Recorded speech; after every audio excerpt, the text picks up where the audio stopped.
एक किसान के 4 बेटे थे। सबके सब अव्वल दर्जे के मूर्ख और आलसी थे। मेहनत करना उनकी आदत ही नहीं थी। दिन भर वे मस्त होकर आवारा घूमते रहते। खाने में अच्छा व स्वादिष्ट भोजन चाहिए और आराम करने को अच्छा बिस्तर, और काम करने के नाम पर उनके हाथ पांव ही फूल जाते। आए दिन वो गांव में कुछ न कुछ उल्टे काम करते रहते। सूरज एक दिन तालाब के किनारे से जा रहा था, तभी उसकी नजर मछली पर पड़ी। बेचारी मछली पानी में डूब रही है, इन्हें बचाता हूँ जाकर। और वो तालाब से मछलियों को बाहर फेंकने लगा। दूसरा बेटा राहुल बोलता है,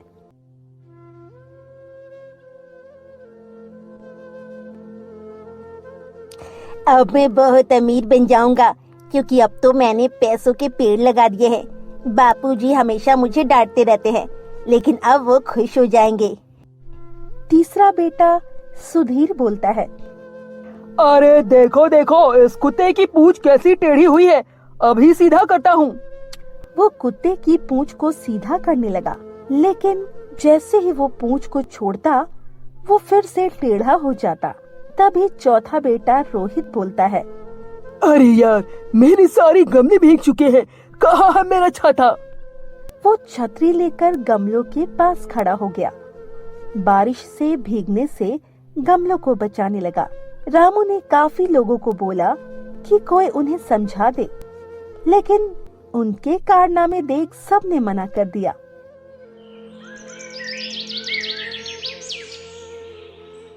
एक दिन चारों लड़के जंगल के रास्ते से कहीं आ रहे थे।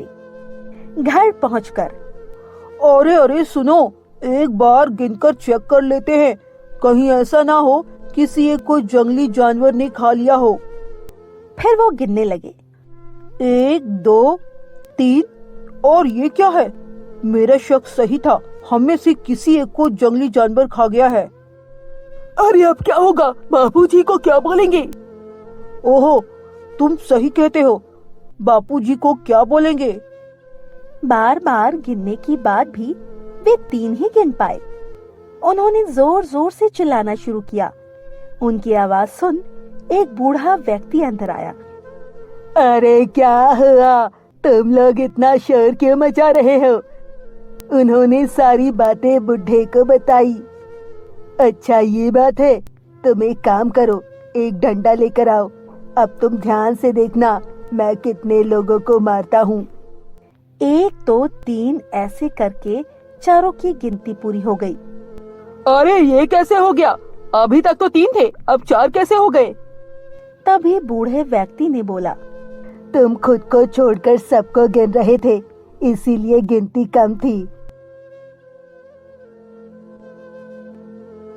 एक बार गांव से उन्हें दूध मिला। अरे आज तुमको सारा दूध मिला है, एक काम करते हैं, बापूजी को बोलकर इसकी खीर बनवा लेते हैं। हाँ हाँ सही रहेगा, खीर बना लेते हैं, आज तो हम खीर खाएंगे।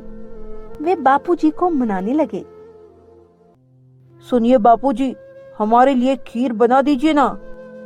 हाँ बाबूजी, आज हमको खीर खाना है। ठीक है, अब तुम लोग इतनी जिद कर रहे हो तो तुम्हारे लिए खीर बना देता हूँ, ठहरो जरा। लड़कों की जिद पर खीर बनाना शुरू किया। खीर बनाने के बाद, अरे सुनो, मैंने खीर तो बना दी है, लेकिन इसमें शक्कर नहीं है। तुम लोग जाकर शक्कर लाना और खीर में डालकर खा लेना, मैं चलता हूँ। अरे सुनो, तुम में से एक आदमी जाकर शक्कर ले आओ। नहीं, हम नहीं जाएंगे। अरे तुम क्यों नहीं चले जाते शक्कर लेने? अरे मैं कैसे चला जाऊँ, मैं तुमसे बड़ा हूँ, तुम लोग जाओगे शक्कर लेने। नहीं, मैं भी नहीं जाऊंगा। मुझे पता है मेरे जाते ही तुम लोग सारा खीर खा जाओगे, इसीलिए मैं नहीं जाऊंगा। सब ने जाने से मना कर दिया। ठीक है, एक काम करते हैं, हम में से जिसकी आवाज पहले आएगी वो जाएगा शक्कर लेने। ठीक है, जिसकी आवाज पहले आएगी वही जाएगा शक्कर लेने। सामने खीर का पतीला रखा था और चारों चुपचाप बैठ गए। नहीं बोलूंगा, बिल्कुल भी नहीं बोलूंगा। खीर की खुशबू कुत्तों की नाक पर गई। खुशबू सूंघ कर वे अंदर आ गए। चारों को चुपचाप बैठा देख कुत्तों का साहस बढ़ गया और वो खीर के पतीले पर टूट पड़े। कुछ ही देर में सारा खीर चट कर गए कुत्ते। खीर खाने के बाद एक कुत्ते ने सोचा उन्हें देख लूं, कहीं ये मरे तो नहीं, और वो एक का मुंह चाटने लगा। तभी लड़का चिल्लाने लगा, अरे अरे भगवान, कहाँ मेरा अब हम सब मुंह चाटता है। उसके चिल्लाते ही सब लोग चिल्लाने लगे। अरे अरे जाओ, अब तुम जाओ शक्कर लेने। अब तुम्हें जाना पड़ेगा शक्कर लेने। अरे तू जाएगा शक्कर लेने तो। उन लोगों की आवाज सुन उसका बापू वहां आ गया। अरे क्या हुआ, तुम लोग इतना शोर क्यों मचा रहे हो? उन्होंने बापूजी को सारी बात बताई। उनकी बात सुन बापूजी बोले, सूरज, तू तो सबसे बड़ा है, शक्कर लेने तुझे जाना चाहिए था। अगर तू ऐसा करता, बाकी सब भाई तेरी इज्जत करते और ये खीर भी कुत्तों के पेट में ना जाकर अभी तुम लोग खा रहे होते। इसी तरह आपस में तुम लोग लड़ते झगड़ते रहे। देखना, जिंदगी में तुम कभी कामयाब नहीं हो पाओगे और कोई बाहर का आदमी आकर तुम्हारा फायदा उठाकर चला जाएगा। बापूजी, हमें माफ कर दीजिए। हम कसम खाते हैं अब से हम वापस में मिलजुल कर रहेंगे। हाँ हाँ बापूजी, अब हम सब मिलकर रहेंगे और एक दूसरे का कहना मानेंगे। हमें माफ कर दीजिए बापूजी। बापूजी की बात सुन सबको अपनी गलती का एहसास हुआ और सबने सुधरने का प्रण लिया। गरीब की मोटी बीवी। हर इंसान को ऐसी बीवी की चाहत होती है जिसे स्वादिष्ट खाना बनाना आता हो, लेकिन यहाँ तो सुरेश को ऐसी बीवी मिल गई जो सिर्फ और सिर्फ खाती रहती थी और ज्यादा खाने के चक्कर में वो इतनी मोटी हो गई थी कि उससे बैठकर उठ पाना भी मुश्किल हो जाता था। लेकिन फिर भी वो खाना नहीं छोड़ती थी, रात दिन बस खाती रहती थी। दरअसल शादी के वक्त मोहन को नहीं पता था कि उसकी बीवी इतनी भुक्कड़ है, क्योंकि सुरेश की अरेंज मैरिज हुई थी। शादी से पहले सुरेश अपनी बीवी मुस्कान से एक बार भी नहीं मिला था। अपने एक रिश्तेदार के कहने पर उसने शादी के लिए हाँ कर दी थी। मोहन एक छोटा सा ढाबा चलाता था और वही सुनकर मुस्कान सुरेश से शादी करने के लिए तैयार हुई थी। सुरेश को इस बात का एहसास तो सुहाग रात में हुआ और देखा कि मुस्कान सिसक सिसक कर रो रही है। क्या हुआ मुस्कान, रो मत, घर की याद आ गई क्या? देखो, हर एक लड़की को एक ना एक दिन ससुराल तो आना ही पड़ता है। प्लीज अब रो मत। मुस्कान ने कहा, मैं उस वजह से नहीं रो रही हूँ। तो फिर क्यों रो रही हो? मुझे भूख लगी है, पर 1 घंटे पहले मैंने मिठाई खाई थी, उसके बाद मैंने कुछ भी नहीं खाया। लेकिन 1 घंटे में तुम्हें भूख कैसे लग गई? मुझे खाने के 5 मिनट बाद भूख लग जाती है। आप 1 घंटे की बात कर रहे हो, मुझे खाना लाकर दो जल्दी से। अब ठीक है, मैं खाना लाता हूँ। शादी का खाना बच गया था। उसमें से सुरेश ने मुस्कान को बटर नान और छोले लाकर दिया। और लाइए। अब तो खत्म है। तो फिर राइस, बिरयानी और मटन लाइए। सुरेश दौड़कर खाना खाने लगा और मुस्कान खाती गई। इतना खाने के बाद भी मुस्कान की भूख खत्म नहीं हुई। और लाइए। अरे, सारा खाना खत्म हो गया। मुझे कुछ नहीं पता, मुझे खाना लाकर दीजिए, मुझे मैगी बनाकर दीजिए। सुरेश ने एक पैकेट मैगी बनाकर दिया और मैगी खाने के बाद मुस्कान ने कहा, हाँ अब थोड़ा ठीक लग रहा है, चलिए सो जाइए। मुस्कान रजाई ओढ़कर सो गई। सुरेश भी सो गया और नींद में मुस्कान एक के बाद एक जहरीली बदबूदार गैस छोड़ने लगी। अरे ये क्या, ये किससे शादी कर ली मैंने? इससे अच्छा तो मैं पूरी जिंदगी अकेला रहता। लेकिन अब पछताए खोट क्या, जब चिड़िया चुग गई खेत। ये तो बस शुरुआत थी। अगले दिन सुबह उठकर घर की जितनी भी सब्जियां थी, मुस्कान वो सब कच्ची खा गई। सुरेश ने उठकर देखा तो रसोई में खाने के लिए कुछ भी न था। ये क्या, यहाँ तो कुछ भी नहीं है। मुझे क्या पता, मुझे भूख लगी थी इसीलिए मैंने सब कुछ खा लिया। अब मुझे दोपहर को फिर से भूख लगेगी, तब मैं क्या खाऊंगी? ठीक है, मैं ढाबे से तुम्हारे लिए खाना भेज दूंगा। सुरेश बिना नाश्ता किए ढाबे पर चला गया, लेकिन उससे मुस्कान को कोई फर्क नहीं पड़ा। वो बस खाने के बारे में सोचने लगी। दोपहर को ढाबे से सुरेश ने 2 प्लेट बिरयानी भेज दी, लेकिन 2 प्लेट बिरयानी खाकर भी मुस्कान का पेट नहीं भरा। शाम को सुरेश के लौटने पर मुस्कान जोर जोर से रोने लगी। अब क्या हुआ, क्यों रो रही हो? खाना तो भेज दिया था मैंने। 2 प्लेट बिरयानी से मेरा पेट नहीं भरा। आपको तो पता है मैं कितना खाती हूँ। मुझे कम से कम 20 प्लेट बिरयानी चाहिए। 20 प्लेट? मुस्कान, मैं गरीब हूँ, ढाबे से ज्यादा पैसा नहीं आता है। ऊपर से तुम इतना ज्यादा खाओगी तो कैसे चलेगा बताओ?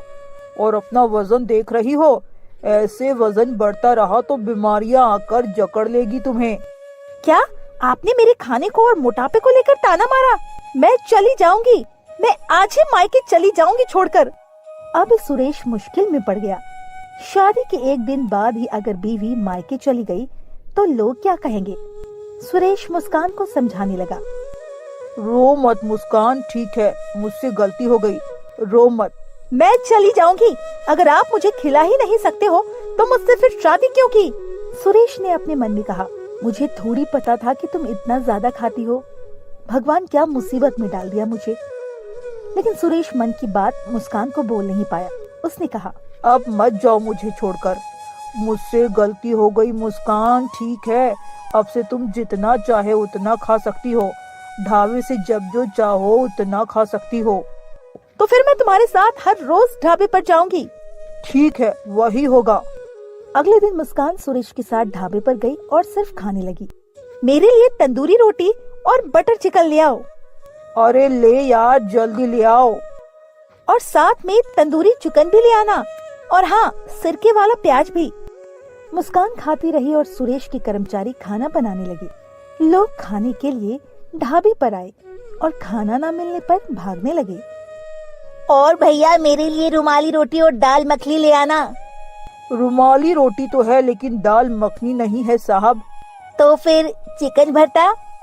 वो भी नहीं है। पनीर? वो भी खत्म हो गया साहब। अरे यार, तो फिर क्या है? ठीक है, जाओ, सिर्फ रुमाली रोटी ले आओ, नमक के साथ खा लूंगा। तभी मोहन के कर्मचारी ने चिल्लाकर कहा, रुमाली रोटी भी अभी भी खत्म हो गई है और रोटी बनाने के लिए मैदा भी नहीं है। अरे यार, मुझे इस ढाबे पर आना ही नहीं चाहिए था और कभी नहीं आऊंगा मैं। कस्टमर भागने लगे और मुस्कान खाती रही। मोहन का दिल जोर जोर से धड़कने लगा। हे भगवान, ऐसे चलता रहा तो मुझे ढाबे पर ताला लगाना पड़ेगा। पता नहीं मैंने शादी ही क्यों की। शाम को सारा खाना खत्म करने के बाद मुस्कान सोने के लिए घर चली गई। सुरेश मुंह फुलाकर ढाबे पर बैठा रहा। उसका कर्मचारी वहां आया। क्या सोच रहे हैं मालिक? तेरी शादी हो गई है? नहीं मालिक। कभी मत करना, और करेगा भी तो पहले से लड़की के बारे में जांच पड़ताल कर लेना। मेरी तो जिंदगी खराब हो गई है, लेकिन तू अपनी जिंदगी खराब मत करना। हिम्मत रखिए मालिक, मालकिन को एक न एक दिन समझ में आ जाएगा कि इतना ज्यादा खाना अच्छी बात नहीं है। तब तक मेरे फोटो पर माला चढ़ चुकी होगी।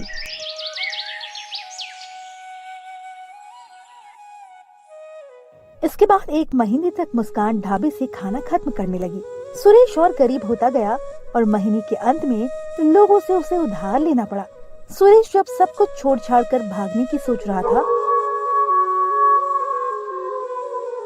तभी एक रात को अचानक से मुस्कान के सीने में दर्द होने लगा। बहुत दर्द हो रहा है। मुस्कान सीने पकड़कर बैठ गई। सुरेश उसे तुरंत अस्पताल ले गया और डॉक्टर ने कहा, मुस्कान जी, छोटा मोटा हार्ट अटैक हुआ है आपको। Heart attack? लेकिन कैसे? क्यों? अभी तो मेरी उम्र कितनी कम है। हार्ट अटैक उम्र देखकर नहीं, लाइफस्टाइल देखकर आती है। आपको ये सब खाना बंद करना होगा। आपके शरीर में कोलेस्ट्रॉल बहुत ज्यादा है। मुझे इतनी जल्दी नहीं मरना, मैं मरना नहीं चाहती हूँ। आपको काम करना होगा, खाना कम करना होगा, नहीं तो फिर से हार्ट अटैक आ जाएगा आपको। मुस्कान डर गई और उसके बाद से वो पूरी तरह बदल गई। उसने खाना बहुत कम कर दिया और मोटापा कम करने के लिए वो ढाबे पर काम करने लगी। उससे ढाबे का भी फायदा होने लगा। धीरे धीरे लोग आने लगे और सुरेश को मुनाफा हुआ और ऐसे ही भुक्कड़ बीवी पतली हो गई और सुरेश अपनी बीवी के साथ खुशी खुशी रहने लगा।